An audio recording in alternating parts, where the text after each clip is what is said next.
ಇವತ್ತೊಂಥರ full of confusion unplanned one day trip ಅಂತಲೇ ಹೇಳ್ಬೋದು. ಇವತ್ತು ನಮ್ಮ ಯಜಮಾನ್ರು ಬರ್ಡೇ ಇದೆ, ಅದಕ್ಕೆ ಅವರಿಗೆ ಒನ್ಸ್ ಅಗೇನ್ ಹ್ಯಾಪಿ ಬರ್ಡೇ ರೀ ಅಂತ ವಿಶ್ ಕೂಡ ಮಾಡ್ತಾಯಿದ್ದೀನಿ. ನಾವು ಅಂದ್ಕೊಳ್ಳೋದೇ ಒಂದು, ಅದು ಆಗದೇ ಒಂದು ಅಂತಾರಲ್ಲ, ಅದಕ್ಕೆ ಇವತ್ತು ಪರ್ಫೆಕ್ಟ್ ಉದಾಹರಣೆ ಅಂತಲೇ ಹೇಳ್ಬೋದು. ಎಲ್ಗೋ ಹೋಗಬೇಕು ಅಂದ್ಕೊಂಡು ಇನ್ನೆಲ್ಗೋ ಹೋಗ್ತಾ ಇದ್ದೀವಿ. ಇಲ್ಲಿ ನಾನು ನಿಮಗೆ ಒಂದು ಪ್ಲೇಸ್ ತೋರಿಸ್ತೀನಿ. ಅದನ್ನು ನೋಡಿದ ತಕ್ಷಣ ಇಲ್ಲಿಗೆ ಸಂಬಂಧಪಟ್ಟಿರೋರಿಗೆ ಆಲ್ರೆಡಿ ಗೊತ್ತಾಗಿರುತ್ತೆ ನಾವು ಎಲ್ಲಿಗೆ ಹೋಗಿದ್ದೀವಿ ಅಂತ. ಬೆಂಗಳೂರಿಂದ ಒನ್ ಡೇ ಅಂದರೆ ತುಂಬ ಜನ ಹೋಗೋಂಥ ಪ್ಲೇಸ್ ಇದು.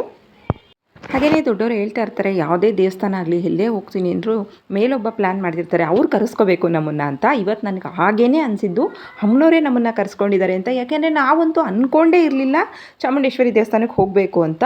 ದಿಢೀರಂತ ಬೆಳಿಗ್ಗೆ ಹತ್ತತ್ರ 10 ಗಂಟೆವರೆಗೂ ನಮಗೆ ಗೊತ್ತಿಲ್ಲ ನಾವು ಹೋಗ್ತೀವಿ ಮೈಸೂರಿಗೆ ಅಮ್ಮನವ್ರ ದರ್ಶನ ಮಾಡೋಕ್ಕೆ ಅಂತ. ಅಲ್ಲೋದ್ರೆ ತುಂಬ ಜನ.